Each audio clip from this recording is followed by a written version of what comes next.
L'Afrique du Sud et ses réalités, et ici je vous présente la vie des étrangers en Afrique du Sud, la situation à laquelle nous faisons face. Ce matin, 3 Éthiopiens ont été exécutés ici à Johannesburg, alors qu'ils étaient informés au préalable.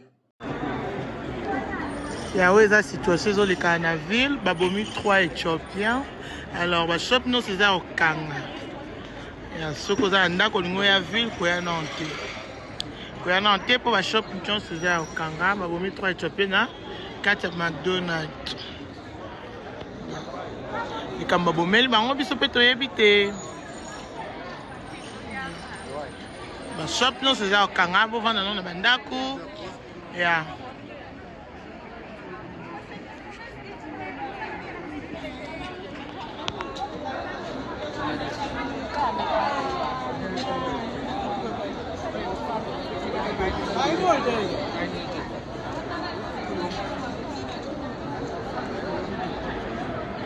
Cantine ok não.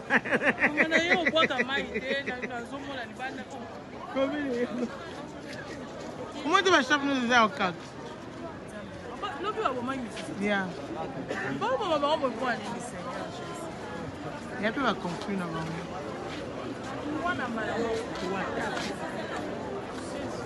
Mais ça on a quatre. On a quatre. Si kuna nyasa bakani. 3 Ethiopian inside. Yes. And yesterday there was one also that they showed.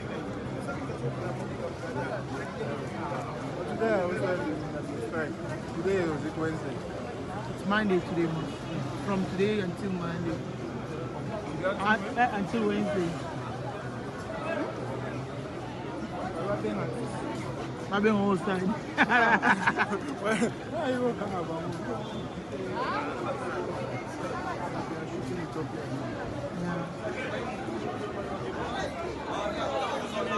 I'm not safe at all. We've been living in this country for 21 years, like you said.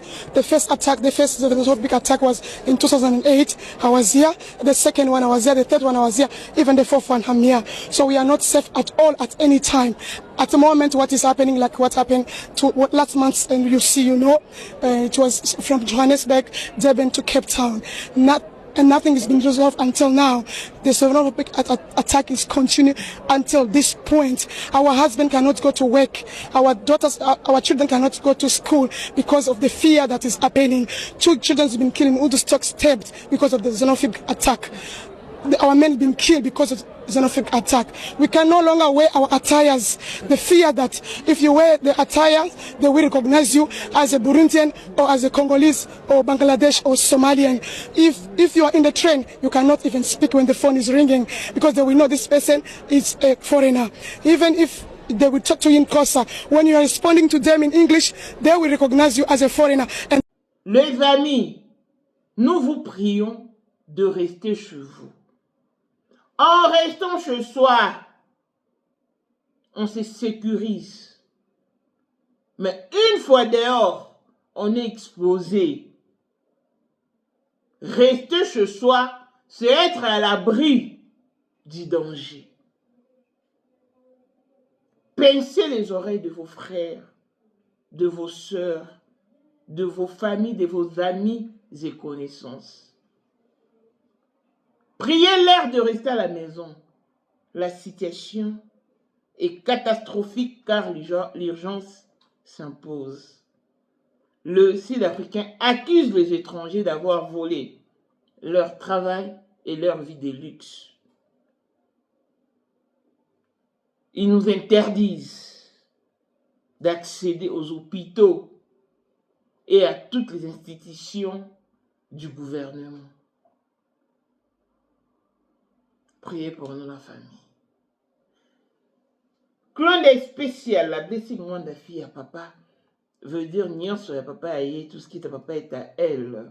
Paul Mwanda, autrement du Porsche Cayenne New Model, chanteur Android, Élisée Madiam de mon cœur, Moutaleku à 21, Miros Bintou à London, grande sœur propre, Moté Mawidi Chimbalanga, Abraham Toko Yamado Toko Nabilana, à Lost, Jean-Pierre Kibesi de Panama. Il y a maman Marie-Jeanne Kibesi à Paris.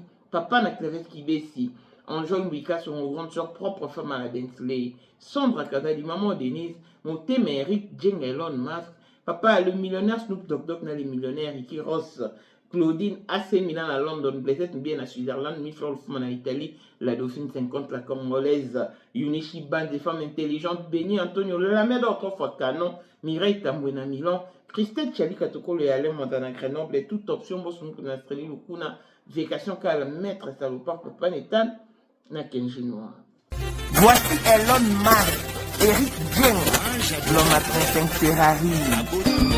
Katala iso kobenga kinga presidente. Foto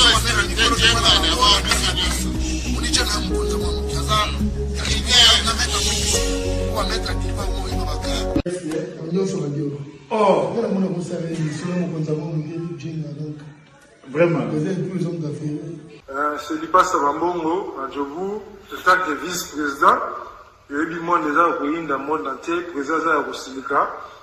Bon, donc, ma camion se fait PPL, la zone a commis parler, c'est qu'on est bâti dans la voice au Congo, ou partout qui n'y a Tinda Kibo. Tant que vice-président, il y a beaucoup de parlement, et ça dessous du parlement, pour président Djenga, nous condamnons la mouka à Rosilika. Toro mama toto mama bilamba po mama bilamba toto ina kacha Congo tous les affaires ayeba ki yango pese banana Congo tous les maîtres donc bayebi mukonza mwana muke mutabanda yango abotami nango kombo na ezali ya ma campagne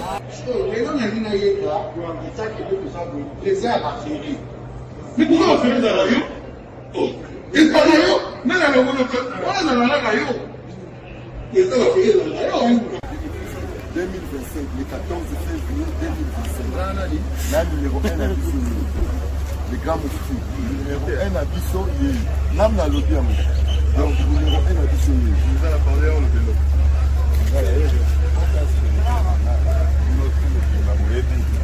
Numéro 1 à Bissau. C'est là, au Konzaba Wenge. Ouais.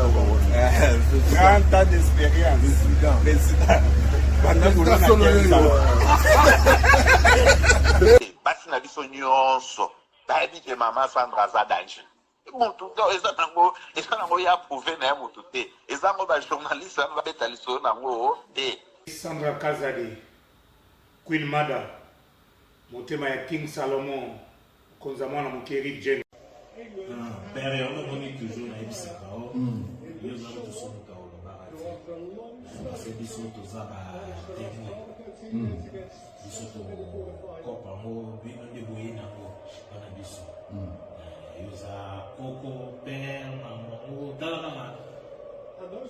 La soirée à l'élo, ezaka eloko liboso tokumisi nzambe ala oya sangisi biso awa na nzela ya mokonzi mboka président ya ba coopéra nyonso ya mokili ase donc oyo toza nango eza domaine oyo ya lijenge moto aya na baton oyo ekata mai epesa lelo bato tu ya lobeka bazwa image oyo ndenge bakoma nango lelo eza lijenge.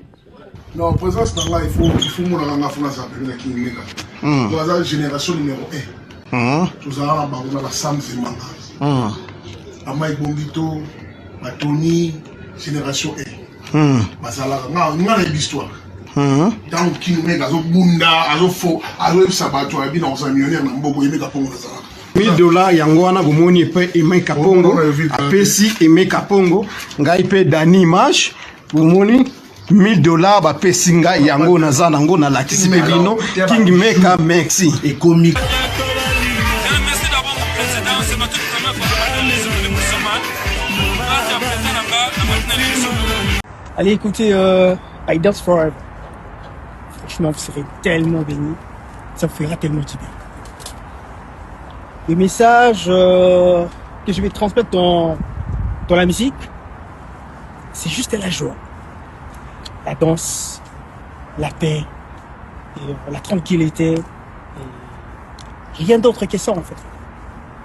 Et, je voudrais savourer mon public, donner les goûts, surtout à ceux qui ont perdu l'espoir. J'aimerais bien que vous soyez pas dans votre dans votre malheur. Mais écoutez cette musique, ça vous fera tellement du bien. Vous allez voir ce que vous allez vivre au quotidien. Ben, je vous laisse, je vais aller tourner une vidéo.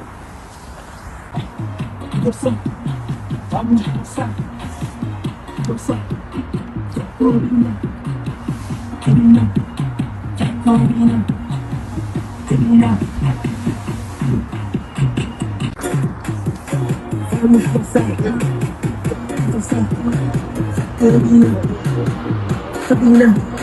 I Dance Forever, ce n'est pas qu'une musique, c'est aussi un conseil, c'est aussi un appel que j'aimerais bien appeler aux gens de venir danser avec moi. Parce que nous sommes dans un monde rempli de la solitude, rempli de mauvaises choses. Et I Dance Forever, c'est quelque chose qui va attirer les gens, la masse, pour pouvoir danser, s'exprimer leur joie. Et voilà quoi. Aïe, Maman Grâce Kabelo, aïe na ba solution ya kafu pona maematali sorte nyonso ya Kabelo tokosa makimingi ya solo ba buba kibiso osombi Kabelo après 2 mois ekubi bayebi soki o cheveux humain ekubaka enunaka de Talatina. Maman Grâce Kabelo abimi papa maman détaillons comme grossiste. Voici une opportunité à saisir. Joignez donc Maman Grâce sur plus 91 83 56 95 07 65 à Zana End. Oyoki bien à Zana End. Et la livraison se fait partout au monde. Au Zana Mbongo Moukié, capitale les autres permettre à yote au voyager. Benga Maman Grâce. Topeli Soussou, Betato, na chaîne YouTube. Gracious and Kabelo Official TV. Kuna okokuta ba détail nyonso. Kabelo nyonso yolingi pe mesure nyonso yolingi. Au sali capture, au tindeli Maman Grâce na WhatsApp, bo sololi. Sima Mikolo, tu es servi. Maman Grâce, de père et de mère, servir nation na ndenge. Par le sang, se par l'esprit. Pipi, pipi, Prince Madila ye. Aïe lisusu. On a dino baibolela lisano molato. Pour vos journées culturelles, vos fêtes de mariage, d'anniversaire, vos retraites de deuil, tenues de vie, tenues de service. Pour vos tenues de guise et vos tenues ordinaires. Best Women Dress est à votre entière disposition. Toujours ça la shipping dans tous les coins et recoins du monde. Na États-Unis, na 3 jours, aux a déjà servi. Na Canada, Europe et tous les coins du monde, Koutabiso, na Facebook, na combo ya PG Prince, na TikTok, combo ya PG Prince et na Instagram, tozali na Best Women Dress. Toza na WhatsApp pour joindre sur plus 11 97 27 04 46 28. Nous avons tout pour vous plaire. Des ensembles de tailleurs, de prêt-à-porter, robes sexy, de robes évadées, nos jupes, nos vestes, nos chemises sont cousues à la dernière marque. Venez, venez, car Best Women Dress vous attend à bras ouverts. N'oubliez pas, c'est chez nous, je suis un roi. Bonjour et bienvenue dans ce nouveau numéro de Maman International TV Show, votre chaîne d'actualité de l'information et de l'émotion. Voilà que l'émotion nous emmène dans ce sujet triste, ce sujet qui fait couler d'encre et des salives.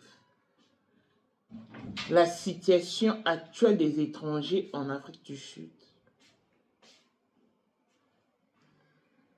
Les amis,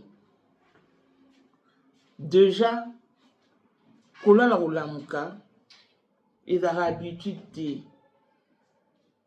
Et tant bon, on a biso en Afrique du Sud, tout ça quand même en vie, nous essayons de respirer. Il faut rendre grâce à Dieu. Sud-Africain, hasard de nature xénophobe, de nature inhumaine. Ça dit bazanga humanisme.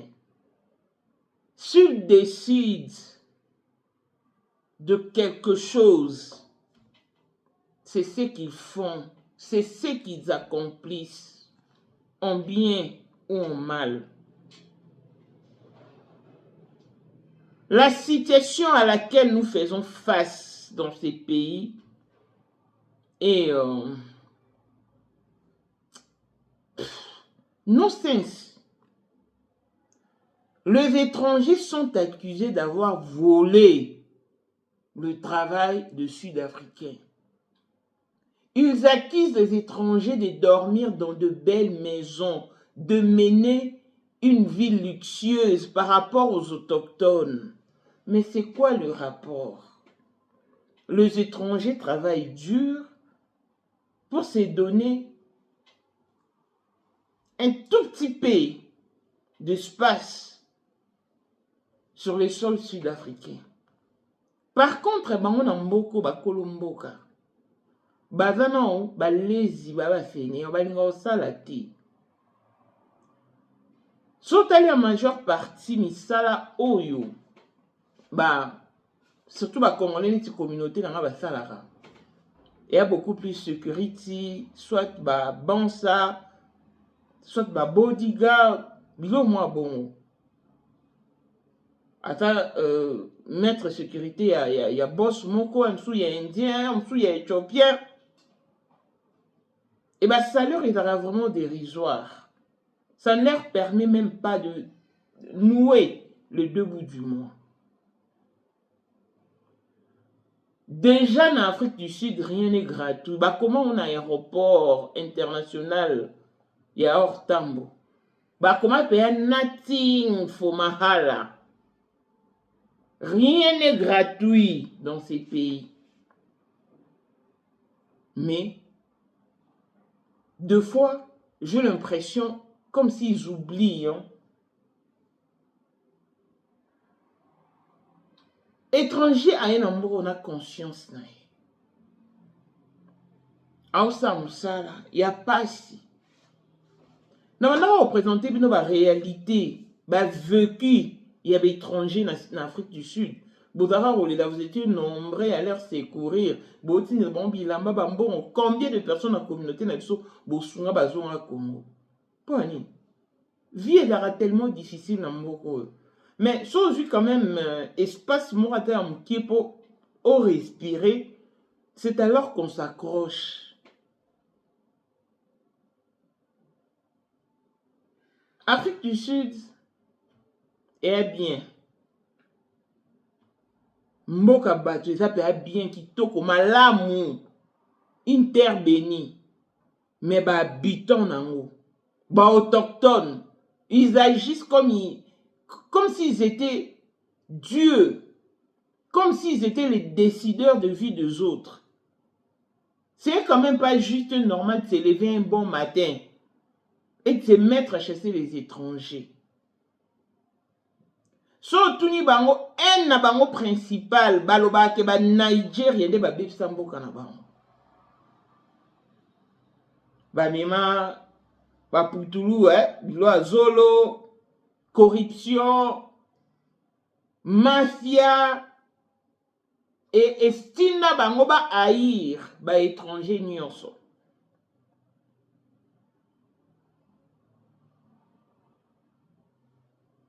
Ce qui est vrai aussi, étranger à Bébissa, Afrique du Sud.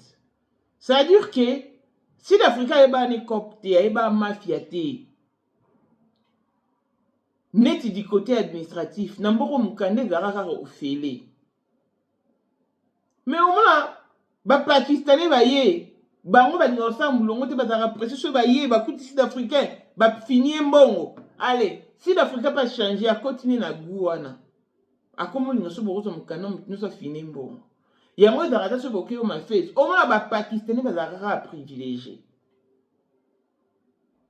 Mais dans tout ça, rien n'explique leurs actes de barbares. Baobo Mabiso.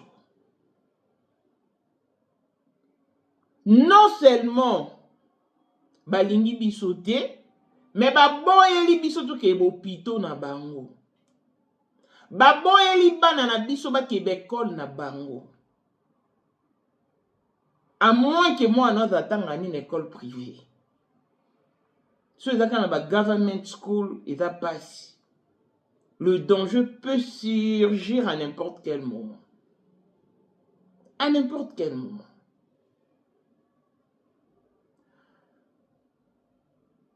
Bato belé, parce que dans mon vidéo congolaise, c'est une ancienne vidéo. Bazou Nisango Kaka. Mais dans le bateau, on fait la réalité on a actuellement. Qui peut aller dans l'hôpital? Baboy, ba soigner ba monter pour les étrangers. Naba réfugié, oh bazo penda statut ya ba réfugié na mboko. Ba mener ba ngo ka vie Dieu.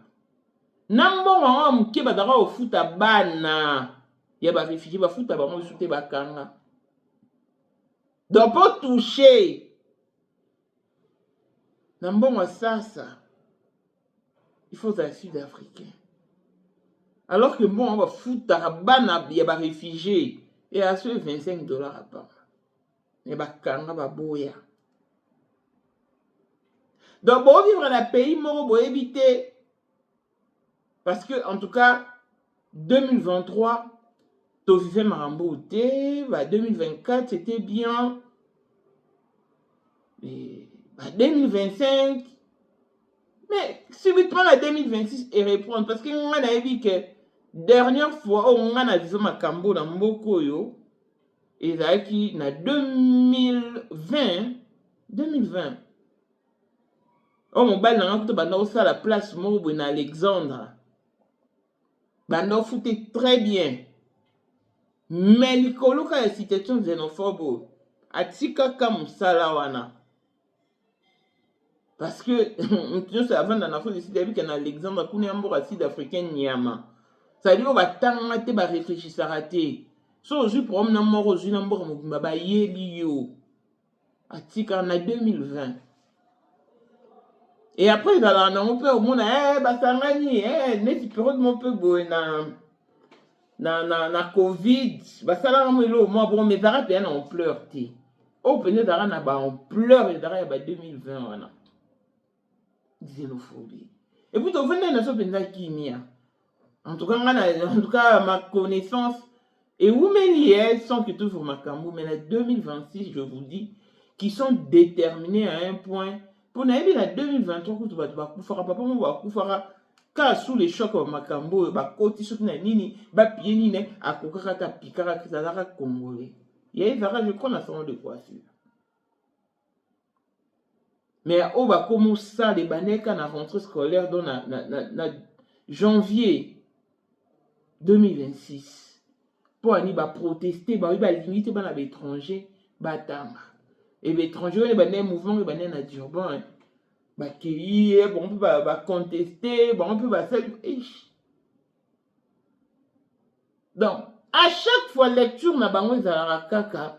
Bazou condamner les étrangers pour avoir volé leur travail, leur vie de luxe et tout. Maman, papa, Sud-Africa a paresseux mon corps.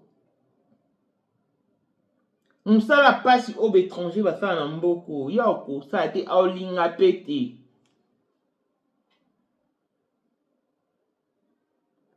Bah, condamner d'étrangers, moi, babi, bah, ça, misala pamba, misala obsoto, boyi. Pour ceux ci d'Afrique, boy n'est au sein musala.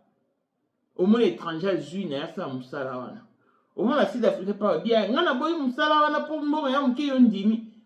Au moins accentuer sous Kandanaï sur les étrangers. Bon, la difficulté tous à l'amour. Si vous voyez qu'Afrique du Sud, les amours amour, la majeure partie des Arabouka, le Olamba, les lots. Bah, te bé va vivre en ato du jour. Si vous na situation mo ya beaucoup ate ka batu susu batena ba mbongo na ndako ba bomba ki te yon to lo ba so za ndeko na yo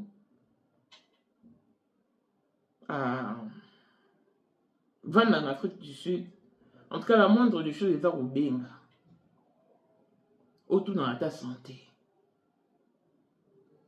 Parce que c'est tous les jours que les gens meurent ici en Afrique du Sud. Autre dans sa santé, se posant en bon au Kabeli.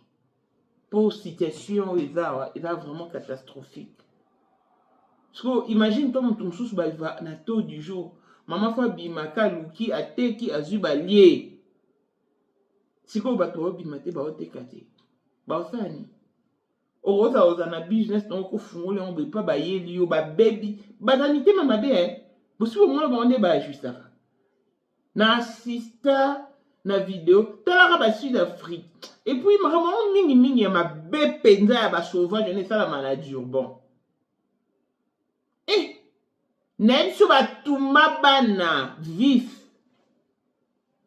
Batum ba maman ya ba Sud-Africaine ba ole la ba bi pas jusque là au ba bana. Ba boyi. Ba image en etambola au monde entier. Ba bois keli ba mo pétrole ba tche. Ba vanisi ba mona ba pune bana bazo kufa bobo tala. Pour un Sud-Africain, ça m'a tourné.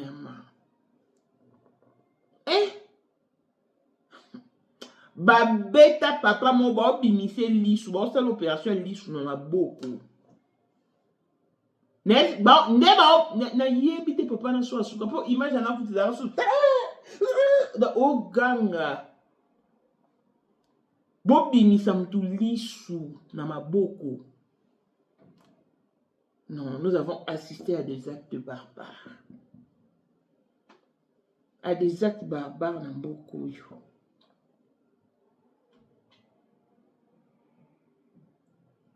Sécurité à l'étranger en Afrique du Sud est incertaine. Gagaga ga avec Azali Kozalaka kaka Poyende number 1 mwana liboso nzambe na matière kosalisa awa esengi ozwa penza papier ovanda na kiti pe oyoka malamu. Sais-tu qu'il y a une solution à tout problème? Kosukola kati ya mwasi kolongola myome na fibrome kokumba zieni pe kobota yango nde spécialité na biso. Bongo kosukola kati ya papa ko elimine matako ekufa kokolisa nzoto ya papa pe kopesa ye bopikiliki bwa bokundu bwa nzoto wana pe ya biso pona loposo na yo kovandisa bonzenga na yo toza na sekele bongo pona autisme diabète, hypertension to hypotension, to zana sekele, bakisi na biso o esalami na Allemagne pe Londres, bakisho esalami na mboka mondele, sont mis à votre disposition. Yonde, zo téléphone pe benga biso. Papa ozoko koboti sa moi cité, posta nzoto sila yo, ki mobile ete makate. Awa, bo pikiliki na yo, ekozonga. Maman, au côté ménopause, makila et katana, règle abondante, to okoma frigide, yeka tozana sekele, nyoso awa, ikoma réactiver o. Yo mutozana ba trouble, dépression, insomnie. Solution na yo ezali. Benga biso na plus 44 74 05 65 35 48. Gasker, l'espoir des désespérés. Na seki pour solutionner yo ezali. Elle sera vraiment inquiétante.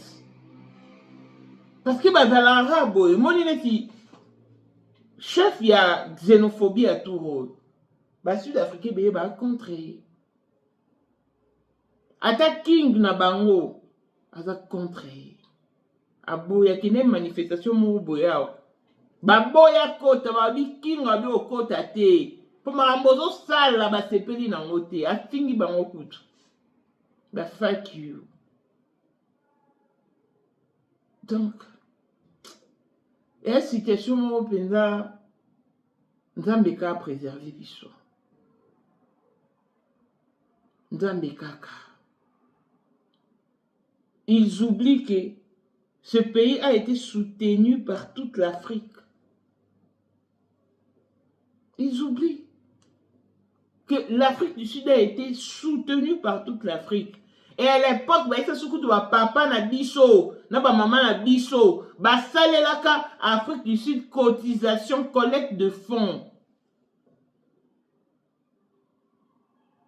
Mais le Babosana. Ce Kananabino est vraiment situé sur les Nigériens. Vous bengala bango, laissez les autres tranquilles. Mais bango va mélanger nyonso. Mais face aux blancs, aux étrangers blancs, ils sont incapables de réagir, incapables de leur infliger les traitements qu'ils infligent aux étrangers noirs. Bon, en réalité, tout fait ce n'importe. Si bien que dans ma quartier, le coup na liste na ba mon dans ma quartier mususu pe na mon c'est Rondbec les a quartier bien.